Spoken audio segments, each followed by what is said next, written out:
আমরা যদি জান্নাতেও আমাদের একটা বসবাসের একটা বাড়ি চাই, আমাদের কি করা দরকার? হাদিসের মধ্যে নবী করিম সাল্লাল্লাহু আলাইহি সাল্লাম জান্নাতের অনেক খুশখবরি সুসংবাদ শুনিয়েছেন। কিছু কিছু আমল আছে যে আমলের দ্বারা জান্নাতে আপনার জন্য একটা ঘর বরাদ্দ হবে।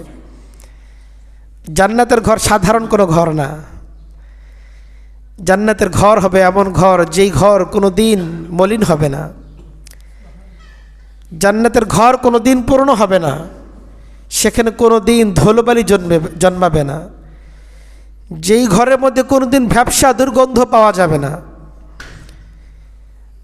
যেই ঘরে কোনো দিন মাকড়সারা তাদের জাল বুনবে না। যেই ঘরের দেয়াল কখনো স্যাঁতস্যাঁতে ফ্যাকাশে হবে না।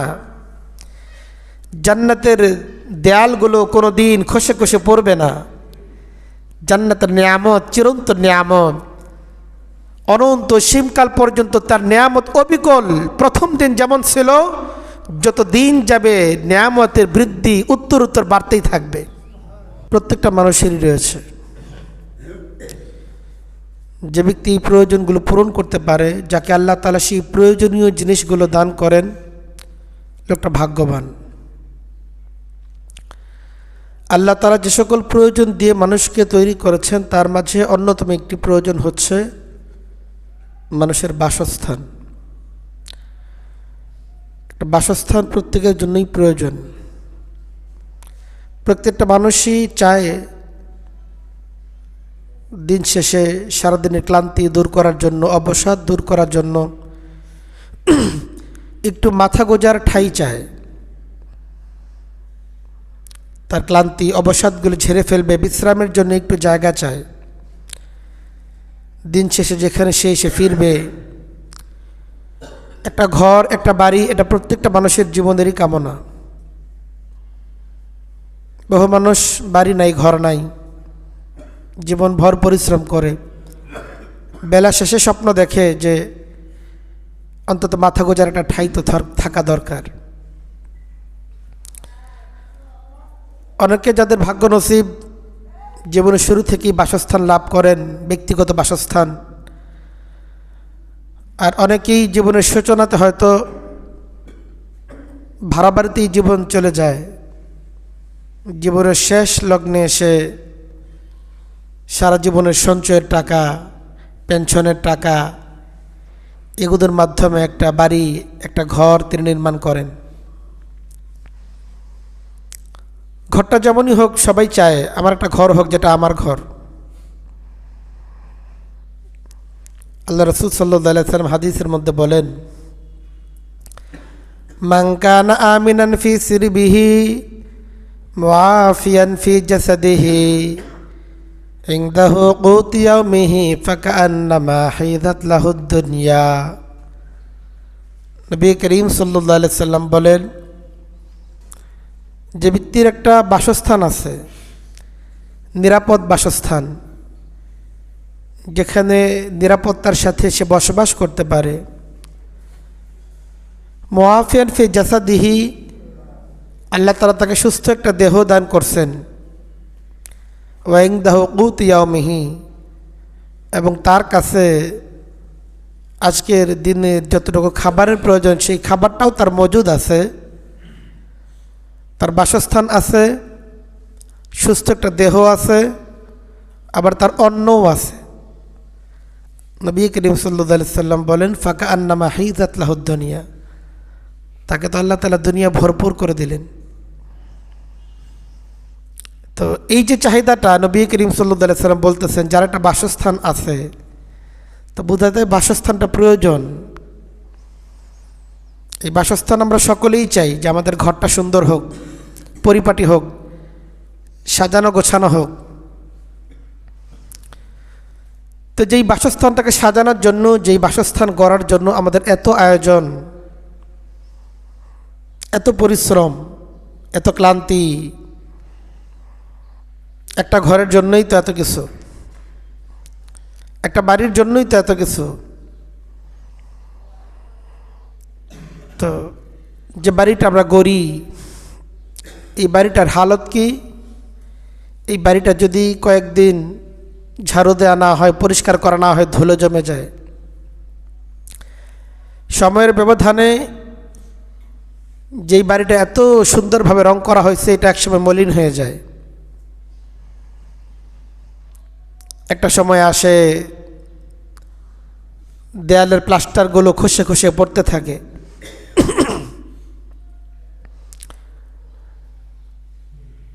পরিশেষে সময় এমন আসে বাড়িটা বসবাসের যোগ্য থাকে না। তো যে বাড়ির জন্য আমাদের এত আয়োজন, এত স্বপ্ন, এত স্বাদ, এত আহ্লাদ, এই বাড়ির হালত হচ্ছে এটাকে সাজিয়ে গুছিয়ে পরিপাটি রাখার জন্য আমাদের পরিশ্রমের শেষ নাই। শুধু একটা বাড়ি করেই আমাদের কাজ শেষ হয়ে যায়। মানুষ বলে বাড়ির কাজ কখনো শেষ হয় না, একটার পর একটা চলতেই থাকে।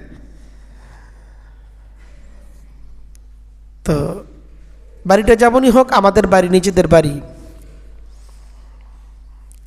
বাড়িটা আমি যত সুন্দর করেই সাজাই না কেন,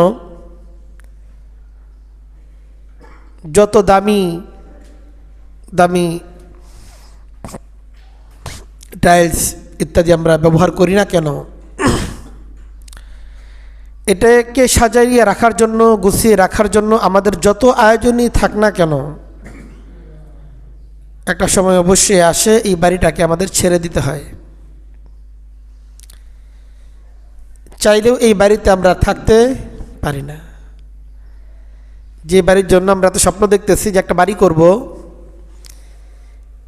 এই বাড়ি থেকে আমি থাকব কতদিন থাকব? একটা সময় আসবে এই বাড়ি থেকে আমাকে চলে যেতেই হবে। এই বাড়িটা আসলে থাকার জন্য না। আমি চাইলেও এখানে চিরকাল বসবাস করতে পারবো না। এর মালিকানা একদিন হস্তান্তর হবেই কারো না কারো কাছে। তো এই যে বাড়ি, এই বাড়ি আমাদের একসময় ছেড়ে দিতে হয়। আপনজনরাই আমাদেরকে ঘর থেকে বের করে দেবে না, তাকে আর এখানে রাখা যাবে না। দেহ থেকে যখন রূহটা চলে যাবে, আমার এত স্বাদের ঘর, আমার ড্রয়িং রুম, যেটাকে এত সুন্দর করে সাজালাম, এই ঘর থেকে আমার যারা আপনজন, আমার জীবন সঙ্গিনী, আমার কলিজার টুকরা সন্তান, তারাই আমাকে এই ঘরে রাখবে না। কেউ রাখে দেখছেন কখনো রাখতে? গুল্লাদ গুলশান জুদা গশতা তরু তাজা নমি মানাদ।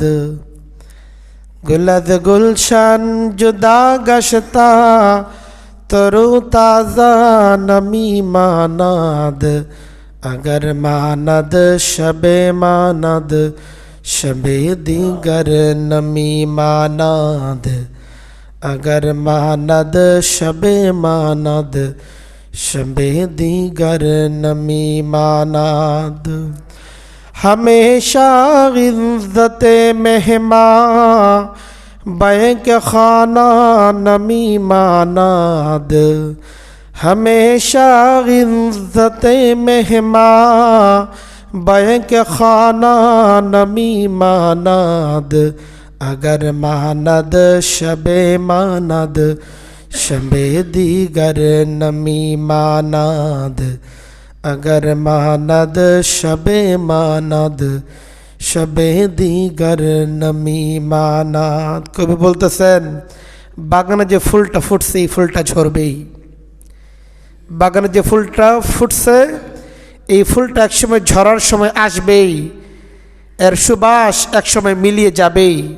একদিন দুই দিন হয়তো এটা বাগানকে সুবাসিত করতে পারে, কিন্তু একটা সময় আসবে এই ফুলের ঘ্রাণ নেওয়ার জন্য কেউ থাকবে না। হামেশা ইজ্জতে মেহমা বয়েকে খানা নমি মানাদ। মেহমান, দুই দিনের মেহমান যারা আজকে আমরা দুনিয়ায়, বাসায় যখন মেহমান আসে প্রথম দিন তো খুব বড় আয়োজন হয়, পরের বেলায় আয়োজনটা একটু কমে আসে। সময় যত গড়াতে থাকে মেহমানের আয়োজন কমতে থাকে। একটা সময় আসে মেহমানকে এই ঘর থেকে বিদায় নিতেই হয়। তার থাকা এক সময় বাড়িওয়ালার জন্য বিরক্তির কারণ হয়ে যায়। আমাদের সমাজে আছে তো, যারা একটা সময় বার্ধক্য উপনীত জীবনের শেষ লগ্নে পৌঁছে যায়, নানা রকম অসুখ বিসুখ শরীরকে জড়িয়ে ফেলে, জর্জরিত করে ফেলে, বাড়ির লোকেরা তার সেবা করতে করতে ক্লান্ত, পরিশ্রান্ত, বিরক্ত হয়ে যায়। এই লোক এখনও কেন দুনিয়াতে আছে? তার এই দুনিয়াতে থাকা অন্যরা এখন আর এই সহ্য করতে পারে না।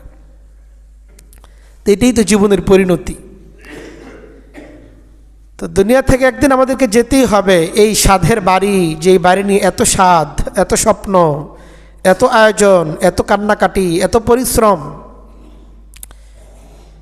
এই বাড়িটা একদিন আমাদেরকে ছেড়ে যেতেই হবে। এরপরে আল্লাহ তাআলা যখন আমাদেরকে আবার তৈরি করবেন, আল্লাহ তাআলা যখন আমাদের আবার পুনরুত্থান ঘটাবেন, তখনও কিন্তু আবার বাড়ির আয়োজন হবে। আল্লাহ তাআলা আমাদেরকে পুনরুত্থান ঘটানোর পরে আবারও থাকার জন্য জায়গা লাগবে না? সেদিনও মানুষের জন্য একটা ঠিকানা দরকার হবে। সকলের জন্যই সেই দিন ঠিকানা বরাদ্দ হবে। ঠিকানা ছাড়া কেউ থাকবে না। কার ঠিকানা কোথায় হবে? আল্লাহ বলেন, ফাআম্মা মান তাগা ওয়া আসারাল হায়াতাদ দুনিয়া ফাইন্নাল জাহিমা হিয়াল মাওয়া। আল্লাহ তাআলা বলেন, দুনিয়াতে যারা আল্লাহ তাআলা নাফরমানি করছে আর দুনিয়ার জীবনকে আখিরাতের জীবনের তুলনায় প্রাধান্য দিয়েছে, ফাইন্নাল জাহিমা হিয়াল মাওয়া, তার ঠিকানা হবে জাহান্নাম। ওয়া আম্মা মান খাফা মাকামা রাব্বিহি ওয়া নাহান নাফসা আনিল হাওয়া ফাইন্নাল জান্নাতা হিয়াল মাওয়া।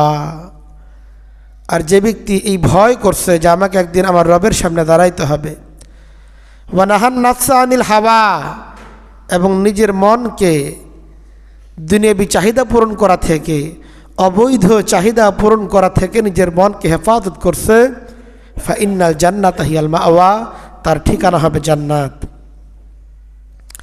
জান্নাত ফানিমাল কারার, কত চমৎকার হবে জান্নাত। আর অপরদিকে জাহান্নাম ফাবিসাল কারার, কত নিকৃষ্ট হবে সেই জাহান্নাম। জান্নাতের নিয়ামত বর্ণনা করে শেষ করা যাবে না, আর জাহান্নামের যে বিভীষিকা, এটাও বর্ণনা করে শেষ করা যাবে না। আমরা তো আল্লাহ তাআলার কাছে জান্নাতই চাই, কি বলেন? আমরা সকলে আল্লাহ তাআলার কাছে জান্নাত চাই না? আল্লাহ তাআলা সবাই একটা জান্নাত চাই। তো আল্লাহ তাআলা জান্নাত আমাদের জন্যই তৈরি করছেন। তো জান্নাতে যে আমরা থাকবো, থাকার জন্য তো একটা বসবাসের একটা বাড়ি তো আমাদের দরকার হবে। আমাদের জান্নাতের বাড়িটা কেমন হওয়া চাই? জান্নাতে সকলের মর্যাদা একই স্তরের হবে ব্যাপারটা এমন না। জান্নাতে মর্যাদার অনেক পার্থক্য হবে। এক একজনের মর্যাদার স্তর এক এক রকম হবে। সকলেই আল্লাহ তাআলার কাছে জান্নাতে সমান মর্যাদা লাভ করবে না। এর জন্য প্রত্যেকের মর্যাদার স্তর অনুসারে জান্নাতে তার বসবাসের ব্যবস্থা হবে। দুনিয়াতে মানুষ বসবাস করে, কেউ একটা ঘর নিয়ে বসবাস করে, একটা রুম নিয়ে থাকে, কেউ 2 রুমের বাসা, কেউ 3 রুমের বাসা, কেউ আবার বিলাসবহুল ফ্ল্যাটে থাকতেছে, আবার কেউ তো থাকার জন্য একটা বাংলো বাড়ি বানিয়ে নিছে, আবার কারো কারো থাকার জন্য এমনি বাংলো তো আছেই, পাশাপাশি আবার বাগান বাড়ি আছে। বিভিন্ন শীতের মৌসুমে, গরমের মৌসুমে সেই সমস্ত বাড়িতে গিয়ে থেকে আছে না? নানা রকম আয়োজন দুনিয়াতে মানুষের আছে। ব্যক্তি তার সামর্থ্য অনুসারে আয়োজনের কোনো ঘাটতি রাখে না। আমরা যদি জান্নাতেও আমাদের একটা বসবাসের একটা বাড়ি চাই, আমাদের কি করা দরকার? হাদিসের মধ্যে নবী করিম সাল্লাল্লাহু আলাইহি সাল্লাম জান্নাতের অনেক খুশখবরি সুসংবাদ শুনিয়েছেন। কিছু কিছু আমল আছে যে আমলের দ্বারা জান্নাতে আপনার জন্য একটা ঘর বরাদ্দ হবে। জান্নাতের ঘর সাধারণ কোনো ঘর না। জান্নাতের ঘর হবে এমন ঘর, যেই ঘর কোনো দিন মলিন হবে না। জান্নাতের ঘর কোনো দিন পুরনো হবে না। সেখানে কোনো দিন ধুলোবালি জন্মাবে না। যেই ঘরের মধ্যে কোনো দিন ভ্যাপসা দুর্গন্ধ পাওয়া যাবে না। যেই ঘরে কোনো দিন মাকড়সারা তাদের জাল বুনবে না। যেই ঘরের দেয়াল কখনো স্যাঁতস্যাঁতে ফ্যাকাশে হবে না। জান্নাতের দেয়ালগুলো কোনো দিন খসে খসে পড়বে না। জান্নাতের নিয়ামত চিরন্তন নিয়ামত, অনন্ত সীমকাল পর্যন্ত তার নিয়ামত অবিকল। প্রথম দিন যেমন ছিল, যত দিন যাবে নিয়ামতের বৃদ্ধি উত্তরোত্তর বাড়তেই থাকবে। তার ডিজাইন নিত্য নতুন পরিবর্তন হবে আপনার চাহিদা অনুসারে। ওয়ালাকুম ফিহা মা তাশতাহি আনফুসুকুম। আজকে চাইবেন যে আমার ঘরের ডিজাইনটা এমন হোক, আগামীকালকে চাইবেন আমার ডিজাইনটা ভিন্ন রকম হোক। আপনার চাহিদা অনুসারে ঘরের ডিজাইন পাল্টে যাবে। আপনার আসবাবপত্রগুলো যেগুলো আপনার চাহিদা অনুসারে আসবাবপত্রের কোনো ঘাটতি থাকবে না। যে ঘরের এক একটা দেয়ালে হবে, দেয়ালের এক একটা ইট হবে, হাদিসের মধ্যে এসেছে লাবিদাতুম মিন যাহাবিন ওয়া লাবিনাতুম মিন ফিদ্দা। ঘরের একটা ইট রূপার হবে তো আরেকটা ইট স্বর্ণের হবে। এভাবে একটা একটা করে ইট সেই ঘরের মধ্যে গাঁথা হবে। আর সেখানে বালু আর সিমেন্টের আস্তর ব্যবহার করা হবে না, সেখানে মেশক আর আম্বরের আস্তর ব্যবহার করা হবে। এমন একটা ঘর, এমন একটা বাড়ি তো আমাদের সকলের প্রয়োজন। আমরা সকলেই এমন একটা বাড়ির স্বপ্ন তো দেখি। এমন কি আমল এমন আছে যে আমলের দ্বারা জান্নাতে আমাদের জন্য বাড়ি তৈরি হইতে পারে, শুধু ঘর না। কিছু কিছু আমলের দ্বারা ঘর তৈরি হয়, কিছু কিছু আমলের দ্বারা বাড়ি তৈরি হয়। হাদিসের মধ্যে আসছে গুরফার কথা, আসছে ঘরের কথা। কিছু কিছু আমলের ব্যাপারে আসছে বাইতুনের কথা, বাড়ির কথা। আবার কোন কোন আমলের মধ্যে আসছে কাসরুন, প্রাসাদের কথা আসছে। বিভিন্ন রকম প্যালেস তৈরি হবে। আজকে আমরা 10টা আমলের কথা এমন আলোচনা করতে চাই যে আমাদের মাধ্যমে জান্নাতে আমাদের জন্য বাড়ি তৈরি হইতে পারে। দেখেন, এত ছোট ছোট আমল, এত সহজ সহজ আমল, দুনিয়াতে আপনি কত পরিশ্রম করে একটা বাড়ি তৈরি করেন। সারা জীবনের যাবতীয় পরিশ্রম, যাবতীয় সঞ্চয় একটা বাড়ির মধ্যে আপনি ঢালেন। সেই বাড়িটা থাকার জন্য না, থাকবে সন্তানরা, আপনি থাকতে পারবেন না কয়দিন। কিন্তু জান্নাতের ঘরটা একান্তই নিজের ঘর। এটা এমন এক ঘর যে ঘর থেকে কোনো দিন আমাকে বের হতে হবে না, যে ঘর থেকে কোনো দিন আমাকে কেউ বের করে দেবে না। তো এমন একটা ঘর, সেই ঘরটাকে আর কত সুন্দর করে সাজানো চাই। এমন একটা বাড়ি কত সুন্দরভাবে নির্মাণ করা চাই। আল্লাহ রসুল সাল্লাল্লাহু আলাইহি সাল্লাম আমাদেরকে জানিয়ে দিয়েছেন এমন কিছু আমলের কথা যে আমলের মাধ্যমে জান্নাতে আমরা বাড়ি তৈরি করতে পারি। আমরা ইনশাআল্লাহ আমলগুলো করবো তো ইনশাআল্লাহ। তো আমরা শুনি সে আমলগুলো কি।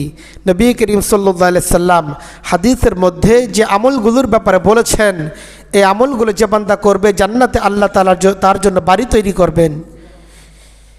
সে আমলগুলো কি? আল্লাহ রসুল সাল্লাল্লাহু আলাইহি সাল্লাম বলেন, মান সাল্লা ফি ইয়াউমিন ওয়া লাইলাতিন সিনতাই আশারাতা রাকাতান বুনিয়া লাহু বাইতুন ফিল জান্নাহ। নবী করিম সাল্লাল্লাহু আলাইহি সাল্লাম বলেন, যে ব্যক্তি দিন রাত মিলিয়ে 12 রাকাত নামাজ আদায় করবে,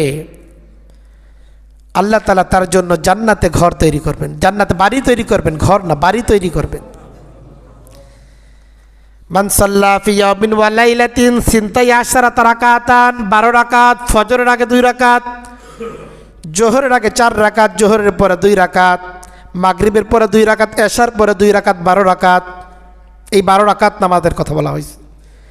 এই 12 রাকাত নামাজ যে ব্যক্তি আদায় করবে, আল্লাহ রসুল সাল্লাল্লাহু আলাইহি সাল্লাম সুসংবাদ শোনাইছেন, বুনিয়া লাহু বাইতুন ফিল জান্নাহ, আল্লাহ তাআলা তার জন্য জান্নাত বাড়ি নির্মাণ করবেন। আর সেই বাড়ির নাজ নিয়ামত কি হবে, যেটা কোনো জবান দ্বারা সেটাকে ব্যক্ত করে শেষ করা যাবে না। কোনো কান যার বর্ণনা কোনো দিন শুনে নাই, মানুষের ধারণা এবং কল্পনা কোনো দিন সেই পর্যন্ত পৌঁছতেও সক্ষম না। এমন বাড়ি আল্লাহ তাআলা দিবেন যদি এই 12 রাকাত নামাজের ব্যাপারে আমরা যদি যত্নবান হই। এটা 1 নম্বর আমল। 2 নম্বর আমল, আল্লাহ রসুল সাল্লাল্লাহু আলাইহি সাল্লাম বলেন, মান সাল্লা যুহা আরবান বুনিয়া লাহু বাইতুন ফিল জান্নাহ।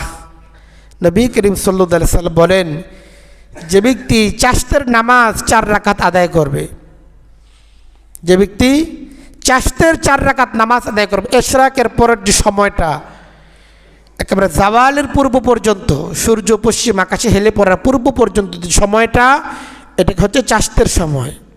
এই সময় পর্যন্তই বজায় থাকে, যত আগে আদায় করা যায় তত বেশি ভালো। তো নবী করিম সাল্লাল্লাহু আলাইহি সাল্লাম বলেন, মান সাল্লা যুহা আরবান, যে ব্যক্তি চাশতের এই নামাজ 4 রাকাত আদায় করবে, বুনিয়া লাহু বাইতুন ফিল জান্নাহ, আল্লাহ তাআলা জান্নাতের যার জন্য বাড়ি তৈরি করবে। বলেন, এটা কি আপনি একদিন পড়ছেন একটা বাড়ি? আপনি পড়বেন, যত বেশি পড়বেন তত বেশি বাড়ি। এক এক বাড়িতে আপনি এক এক দিন থাকবেন, সমস্যা কি? ধনী ব্যক্তিরা আছে না, কত বাড়ি, সুবহানাল্লাহ, একজন মানুষের। তো জান্নাত আপনার অসংখ্য বাড়ি এমন থাকতে পারে। আপনি যত বেশি এই আমলের ব্যাপারে যত্নবান হবেন, বাড়ির পরিবার আপনার তত বেশি থাকতে পারে। সব রেডিমেড ফ্ল্যাট জান্নাতে। জান্নাতে এমন না যে আপনি আমল করার পরে তো, এগুলি সব রেডি আছে, আমল করার সাথে সাথেই বরাদ্দ। এজন্য চাশতের নামাজের ব্যাপারে যে ব্যক্তি যত্নবান হবে, আল্লাহ রাসূল সাল্লাল্লাহু আলাইহি সাল্লাম বলেন আল্লাহ তাআলা তার জন্য জান্নাত বাড়ি তৈরি করবেন। 3 নম্বর আমল, আল্লাহ রাসূল সাল্লাল্লাহু আলাইহি সাল্লাম বলেন মান দাখালা সুকা, যে ব্যক্তি বাজারে গমন করে। কোথায়? আমরা জানি বাজার সবচেয়ে নিকৃষ্ট জায়গা, তাই না? বাজারকে বলা হয় কি? আল্লাহ তাআলার অঞ্চলগুলির মধ্যে, এই জমিনের মধ্যে মসজিদ সর্বোত্তম জায়গা আর সবচেয়ে নিকৃষ্ট জায়গা বাজার। কেন? যেহেতু বাজারে মানুষ দিন ধর্মের ব্যাপারে বেখেয়াল থাকে, গাফলতের মধ্যে থাকে, মিথ্যার ছড়াছড়ি থাকে, এজন্যই তো বাজারের এই বদনাম আসছে হাদিসের মধ্যে। এই বাজারে কিন্তু আমাদের সকলের যেতেই হয়। বাজারে আমাদের প্রত্যেকেরই আমাদের প্রয়োজন পূরণ করার জন্য বাজারে যেতে হয় না? বাজারে যেতে হয়। তো আল্লাহ রাসূল সাল্লাল্লাহু আলাইহি সাল্লাম বলেন যে ব্যক্তি বাজারে গেল, বাজারে প্রবেশ করলো, ফাকাল লা ইলাহা ইল্লাল্লাহ ওয়াহদাহু লা শারীকা লাহু লাহুল মুলকু ওয়া লাহুল হামদু ইউহয়ী ওয়া ইউমীত ওয়া হুয়া আলা কুল্লি শাইইন কাদির। এই দোয়া যে পড়বে, আমার সাথে সাথে পড়েন, লা ইলাহা ইল্লাল্লাহ ওয়াহদাহু লা শারীকা লাহু লাহুল মুলকু ওয়া লাহুল হামদু ইউহয়ী ওয়া ইউমীত ওয়া হুয়া আলা কুল্লি শাইইন কাদির। নবী করিম সাল্লাল্লাহু আলাইহি সাল্লাম বলেন, যা বাজারে গিয়ে যে ব্যক্তি এই দোয়া পড়বে, আল্লাহ তাআলা তার জন্য কাতাবালাহু আলফা আলফা হাসানাতিন, তার জন্য আল্লাহ তাআলা 1,00,000 নেকি তার আমলনামায় লিখে দিবেন। ওয়া বুনিয়া লাহু বাইতুন ফিল জান্নাহ, আর জান্নাতে তার জন্য আল্লাহ তাআলা একটা বাড়িকে বরাদ্দ করে দেবেন। দেখেন, বাজারে গেছেন, সেখানে গিয়েও আপনি একটা বাড়ির অর্ডার করতে পারতেছেন। বাজারে গিয়ে যদি আমরা এই দোয়াটা পড়ি, এই দোয়ার দ্বারা একে তো আমাদের আমল নামার মধ্যে নেকি যুক্ত হইতেছে, 1,00,000 নেকি। সুবহানাল্লাহ। আল্লাহ তাআলার সিস্টেমটা এমন, যেখানে মানুষ দিন থেকে যত দূরে, ওইখানে মানুষ যদি দিন পালন করে, ওইটার মর্তবা আল্লাহ তাআলার কাছে তত বেশি হয়। যে জায়গার পরিবেশ যত বেশি প্রতিকূল, আর এই প্রতিকূল পরিবেশে যে ব্যক্তি দিনকে বেশি ধরে রাখে, তার মর্যাদা আল্লাহ তাআলার কাছে তত বেশি হয়ে থাকে। এদের বাজার তো একটা প্রতিকূল পরিবেশ, ওইখানে আবার আল্লাহর কথা কেউ বলতে চায়, দোয়ার কথা মনে থাকে, কিন্তু কোনো মুমিন বান্দা সে যদি বাজারে গিয়ে এই দোয়া করে, আল্লাহ তাআলা তার জন্য 1,00,000 নেকি তার আমলনামায় লিখবেন, আবার তার জন্য জান্নাতে আল্লাহ তাআলা প্রাসাদের একটা বাড়িরও ব্যবস্থা করে দেবেন। এই দোয়া হয়তো অনেকে মুখস্থ করতে পারেন না, একবার বলা হয়েছে, কিন্তু সূরা ইখলাস এটা আমরা সকলেই পারি না? কুল হুয়াল্লাহ সূরা সকলেই পারি। নবী করিম সাল্লাল্লাহু আলাইহি সাল্লাম বলেন, মান ক্বালা কুল হুয়াল্লাহ হাত্তা ইখতিমুহা 10 মাররাতিন। নবী করিম সাল্লাল্লাহু আলাইহি সাল্লাম বলেন, যে ব্যক্তি সূরা ইখলাস কুল হুয়াল্লাহ সূরাটা যে ব্যক্তি পড়বে, 10 বার পূর্ণ করবে। কয়বার? 10 বার পড়তে কতক্ষণ সময় দরকার হয়? 10 মিনিট লাগবে? 5 মিনিট? 2 মিনিটই যথেষ্ট। 2 থেকে 3 মিনিট যথেষ্ট 10 বার কুল হুয়াল্লাহ সূরা পড়ার জন্য। নবী করিম সাল্লাল্লাহু আলাইহি সাল্লাম বলেন, যে ব্যক্তি এই 10 বার সূরা ইখলাস পাঠ করবে, বানাল্লাহু লাহু বাইতান ফিল জান্নাহ, আল্লাহ তাআলা তার জন্য জান্নাতে বাড়ি তৈরি করে দেবেন। দেখেন জীবনে কত সুযোগ হারাইছেন। এই 2 মিনিট করে কত মিনিট চলে গেল। আপনার 2 মিনিটে আপনি 10 বার পড়তে পারেন, তাহলে 60 মিনিটে কতবার পড়তে পারেন? হ্যাঁ, কতগুলি বিল্ডিং আপনি নির্মাণ করতে পারেন শুধুমাত্র 1 ঘন্টা সময় কাজে লাগিয়ে, আর দুনিয়ায় গোটা জিন্দেগি লেগে যায় একটা বাড়ি করার জন্য। কিন্তু জান্নাতের বাড়ি যেখানে নাজ নিয়ামতের কোনো শেষ নাই বলে শেষ করা যাবে না, সেখানের জন্য শুধুমাত্র 2 মিনিট সময় প্রয়োজন। জান্নাতে একটা বাড়ি তৈরি করার জন্য আপনার 2 মিনিট সময় প্রয়োজন, তাহলে আপনি জান্নাতে একটা বাড়ি কিন্তু তৈরি করে ফেলতে পারতেছেন। কাজেই সময়গুলো হেলায় নষ্ট না করে, অপ্রয়োজনীয় কথাবার্তায় নষ্ট না করে আমলের প্রতি যত্নবান হওয়া চাই। সময় কিন্তু চলে যাচ্ছে, যে সময়গুলো দিন থেকে দিন চলে গেছে, এগুলোই সময় ছিল যেগুলো আপনার থেকে চলে গেছে, মূল্যবান মুহূর্ত ছিল আপনার জীবন থেকে চলে গেছে। কাজে এখন যে সময়গুলো আছে এগুলোকে হেলায় নষ্ট না করা চাই। আরেকটা আমল, যে আমলের দ্বারা আল্লাহ তাআলা জান্নাতে বান্দার জন্য বাড়ি তৈরি করে দিবেন। নবী করিম সাল্লাল্লাহু আলাইহি সাল্লাম বলেন, মান মাতা লাহু ওয়ালাদুন, যে ব্যক্তির কোনো সন্তান মারা যায়, সন্তান মারা যাওয়ার পরে আল্লাহ তাআলা এই রূহ কবজাকারী ফেরেশতাদেরকে বলেন যে আমার বান্দার সন্তানরে তোমরা কবজা করে ফেলছ। ফেরেশতারা জবাব দেয়, হ্যাঁ আল্লাহ তাআলা আপনার নির্দেশেই করছি। আল্লাহ তাআলা বলেন যে আমার বান্দার কলিজার টুকরা সন্তানের রূহ তোমরা কবজা করলে? ফেরেশতারা জবাব দেয়, হ্যাঁ করছি। আল্লাহ তাআলা তখন জিজ্ঞেস করেন ফেরেশতাদেরকে, ফামা কাল আবদি, আমার বান্দা যে এই মুসিবতের সম্মুখীন হলো যে তার সন্তান দুনিয়া থেকে বিদায় গ্রহণ করলো, আমার বান্দার অভিব্যক্তি কেমন ছিল, তার বক্তব্য কী ছিল? ফেরেশতারা তখন জবাব দেয়, আল্লাহ সে তো হামিদাকা ওয়াস্তার জাকা, সে তো আপনার প্রশংসাই করছে এবং ইন্না লিল্লাহি ওয়া ইন্না ইলাইহি রাজিউন পড়ছে। ফেরেশতারা জবাব দেয় আল্লাহকে, হে আল্লাহ আপনার বান্দা কোনো বিলাপ পারে নাই, চিৎকার চেঁচামেচি কান্নাকাটি করে নাই, আপনার কোনো দোষারোপ করে নাই যে আল্লাহ আমার সন্তানরা নিয়ে গেল, এমন কোনো বিরূপ মন্তব্য সে করে নাই, বরং সে আপনার প্রশংসা করছে এবং তার যে জিম্মাদারি ছিল ইন্না লিল্লাহি ওয়া ইন্না ইলাইহি রাজিউন পড়া, এটাই সে পড়ছে। তখন আল্লাহ তাআলা ফেরেশতাদেরকে বলতে থাকেন, ইবনাউলি আবদি বাইতান ফিল জান্নাহ, আল্লাহ তাআলা ফেরেশতাদেরকে বলেন, ফেরেশতারা আমার বান্দার জন্য জান্নাতে একটা বাড়ি নির্মাণ করো তোমরা। কোনো ব্যক্তি যদি এই মুসিবতের সম্মুখীন হয় আর সে পেরেশান না হয়ে যায়, হাই হুতাশ না করে, বিলাপ না পারে, কান্নাকাটি না করে, চিৎকার চেঁচামেচি না করে, নিজের জবানকে সংযত করে এবং এই জবানে আল্লাহ তাআলার অপছন্দনীয় কোনো শব্দ সে উচ্চারণ করে না, বরং আল্লাহ তাআলার প্রশংসা করে এবং ইন্না লিল্লাহ পরে, আল্লাহ তাআলা এই বান্দার জন্য বলেন ফেরেশতাদেরকে, আমার বান্দার জন্য বাড়ি নির্মাণ করো, ওয়া সাম্মুহু বাইতুল হামদ, এই বাড়ির নাম দেও বাইতুল হামদ। মানুষ বাড়ির নাম দেয় না, আল্লাহ তাআলা এই বাড়ির নাম দিতে বলেন, এই বাড়ির নাম দিয়ে দাও, এই বাড়ি হলো বাইতুল হামদ, আল্লাহ তাআলার প্রশংসার জন্য এই বাড়ি। সে যে দুনিয়াতে আল্লাহর প্রশংসা করছে, আল্লাহ তাআলা খুশি হয়ে তাকে এই বাড়িটা গিফট করছেন, হাদিয়া দিছে। এজন্য আল্লাহ না করেন যদি কেউ এই মুসিবতের সম্মুখীন হয়ে যায়, তো সেক্ষেত্রে আল্লাহ তাআলা জান্নাতে এই বাড়ি আমাদের একটা বরাদ্দ করার সুযোগ তখন তৈরি হয়ে যায়। জান্নাতে যে সমস্ত আমলের দ্বারা একজন বান্দার জন্য বাড়ি তৈরি হইতে পারে, হাদিসের মধ্যে নবী করিম সাল্লাল্লাহু আলাইহি ওয়াসাল্লাম যে সকল আমলের কথা বলেছেন তার মধ্যে একটা হলো এই, মান বানা লিল্লাহি বাইতান বানাল্লাহু লাহু বাইতান ফিল জান্নাহ, দুনিয়াতে যে ব্যক্তি আল্লাহ তাআলার জন্য মসজিদ নির্মাণ করবে, দুনিয়াতে যে ব্যক্তি আল্লাহ তাআলা সন্তুষ্টির জন্য মসজিদ নির্মাণ করবে, বানাল্লাহু লাহু বাইতান ফিল জান্নাহ, আল্লাহ তাআলা তার জন্য জান্নাতে তার জন্য বাড়ির ব্যবস্থা করবেন। বান্দা দুনিয়াতে তুমি আমার বাড়ি বানাইছ, আখিরাতে আমি তোমার বাড়ি বানাই দিলাম। এটাকে অনেকেই মনে করে যে তাহলে বোধহয় যে ইট সিমেন্ট রড বালু যখন লাগবে তখনই বোধহয় শুধু এটার সীমাবদ্ধ। মুহাদ্দিসিনরা ব্যাখ্যা করেন এটা শুধুমাত্র ওইটার মধ্যেই সীমাবদ্ধ না, বরং একটা মসজিদ তৈরি হয়ে যাওয়ার পরও মসজিদের সংশ্লিষ্ট প্রয়োজনীয় যা কিছু আছে সবই এর আওতার অন্তর্ভুক্ত। কাজে এখানে নির্মাণের সময় দিলেই এই অফার থাকবে, পরে আর এই অফার থাকবে না, ব্যাপারটা এমন না, বরং মসজিদ সংশ্লিষ্ট প্রয়োজনগুলো যে ব্যক্তি পূরণ করে দেবে, মুহাদ্দিসগণ বলেন তাকেও আল্লাহ তাআলা এই যে নিয়ামতের কথা আল্লাহ তাআলা বলছেন, ফজিলতের কথা বলছেন, আল্লাহ তাআলা তাকে এই ফজিলতের মধ্যে শামিল করে দেবেন।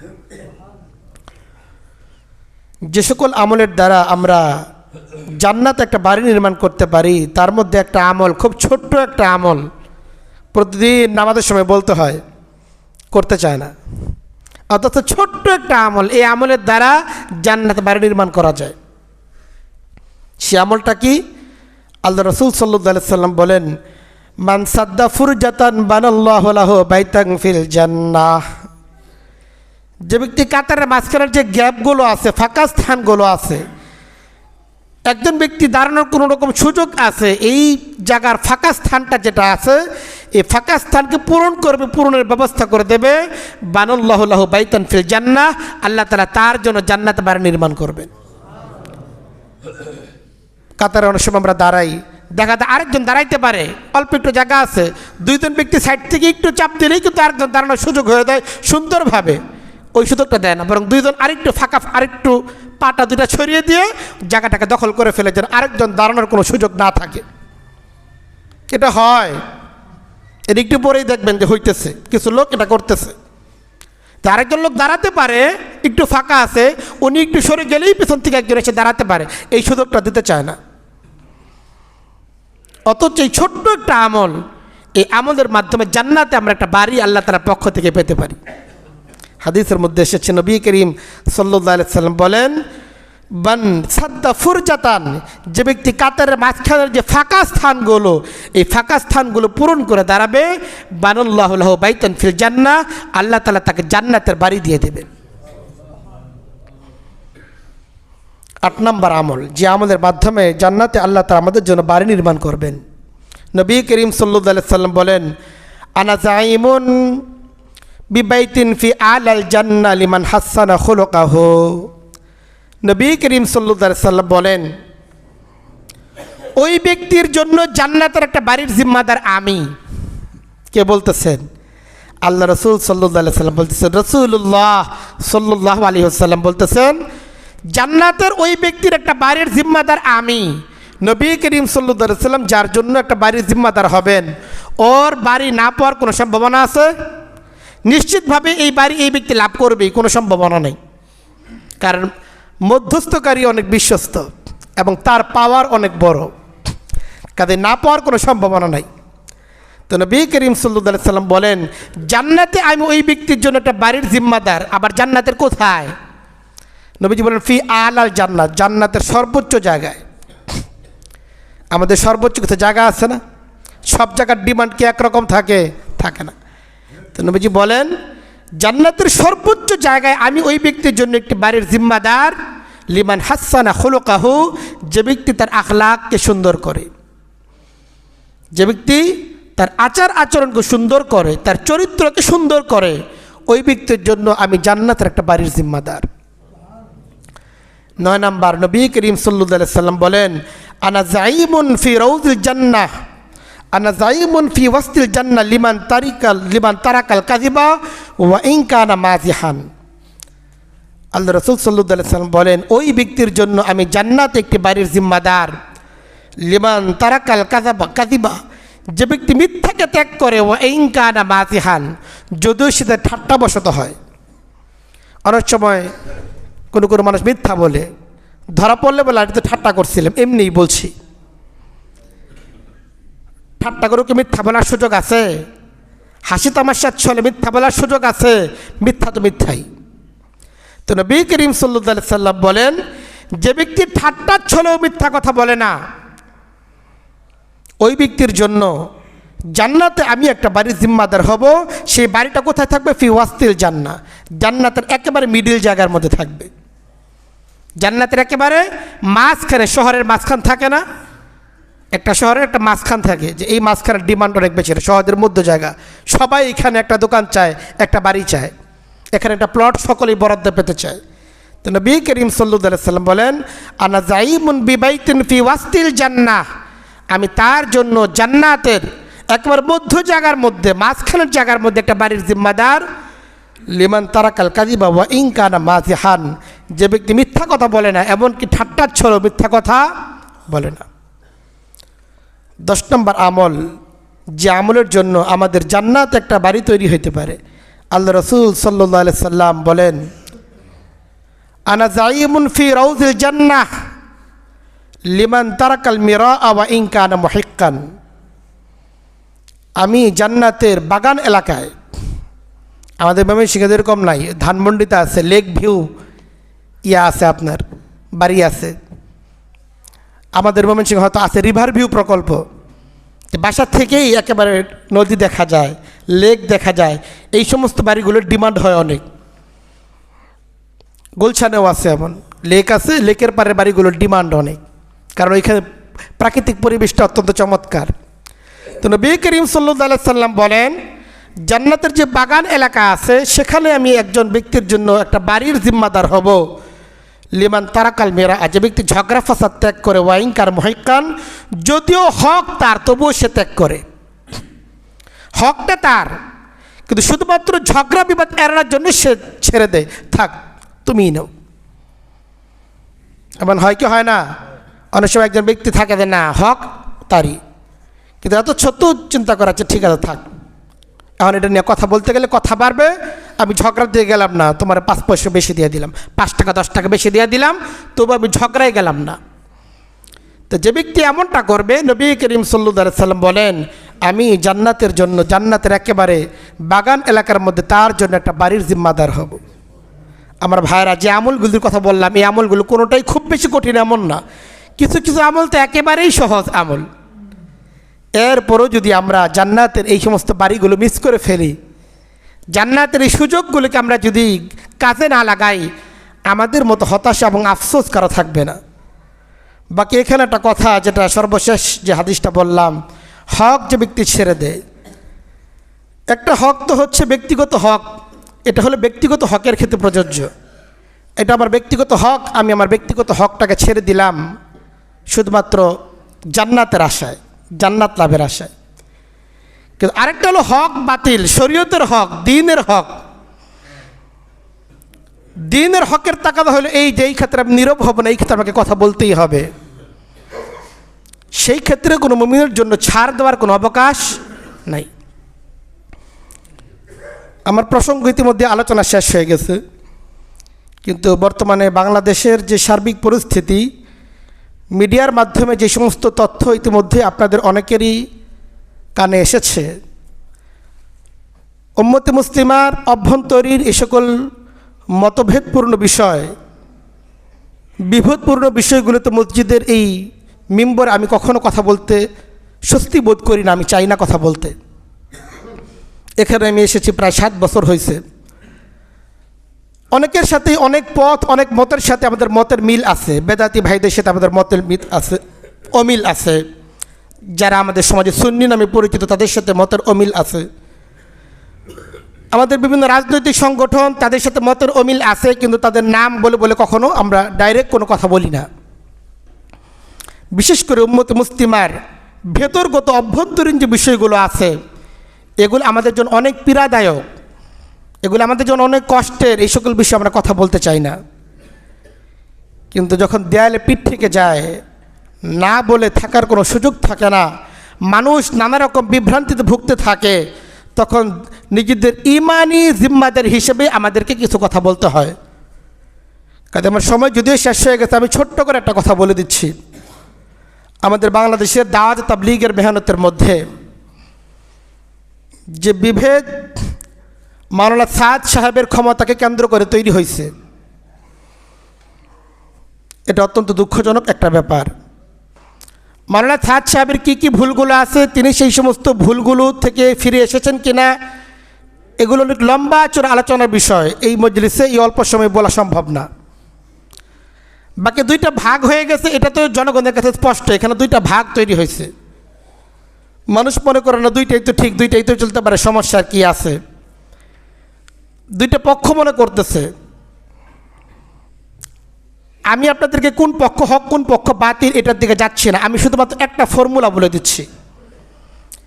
হক আর বাতিল নির্ধারণ করার জন্য একটা ফর্মুলা বলে দিচ্ছি। ফর্মুলা অনুসারে আপনি নিচে ভেবে দেখবেন কোনটা হক কোনটা বাতিল। ফর্মুলা কার? আমার না, ফর্মুলা হচ্ছে কার? রাসূলুল্লাহ সাল্লাল্লাহু আলাইহি ওয়াসাল্লামের ফর্মুলা।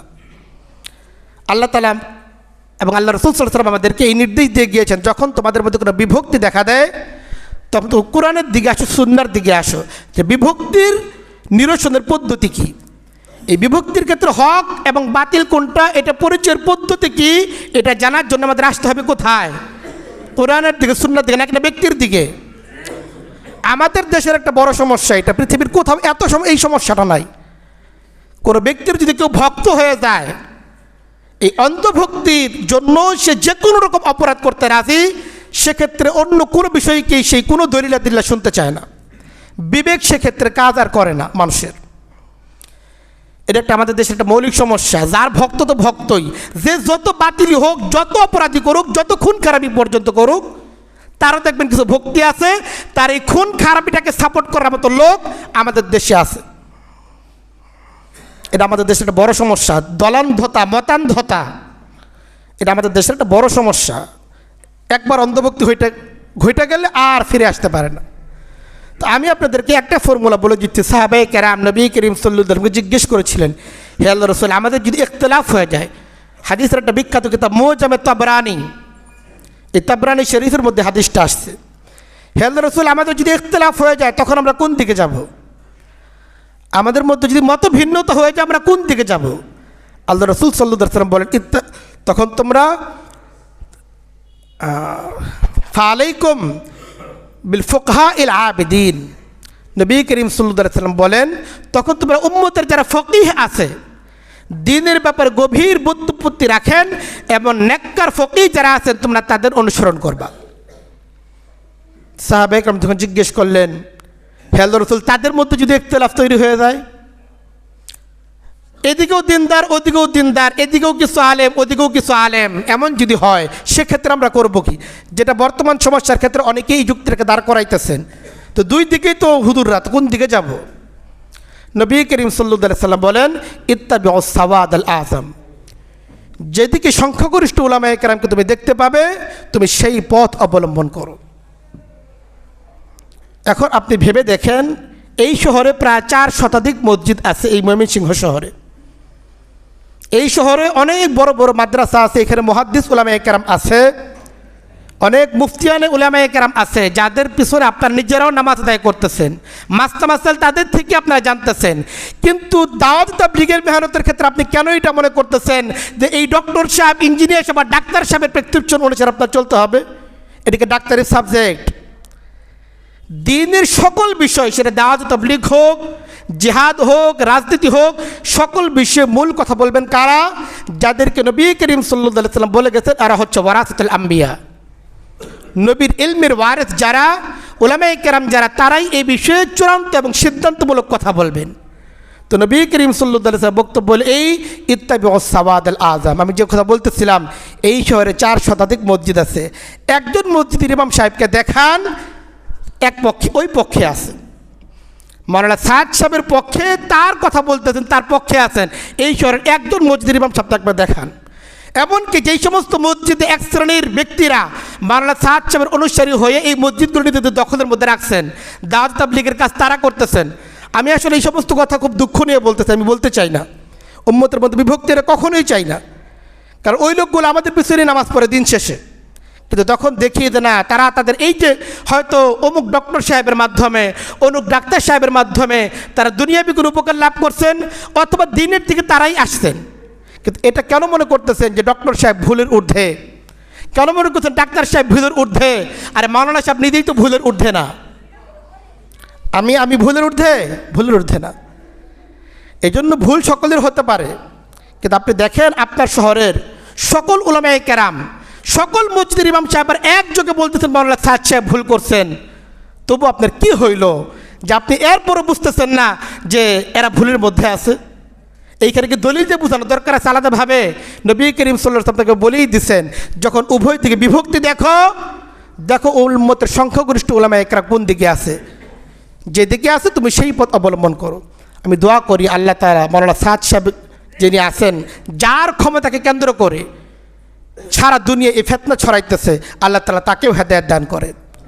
একজন ব্যক্তি যদি নিজের ক্ষমতার প্রশ্নে একটু ছাড় দিয়ে দেন, আরে ন্যূনতম একটা ভালো মানুষ হইলেও তো যখন দেখবেন আমার জন্য মানুষ মরতেছে, তখন তো নিজের এই আমার বাপ দাদার মেহনতের দ্বারা এই আমল সারা দুনিয়ায় ছড়াইছে, এই কাজ সারা দুনিয়ায় ছড়াইছে, আজকে আমার ক্ষমতার জন্য সারা দুনিয়ায় ফিতনা ছড়াইতেছে।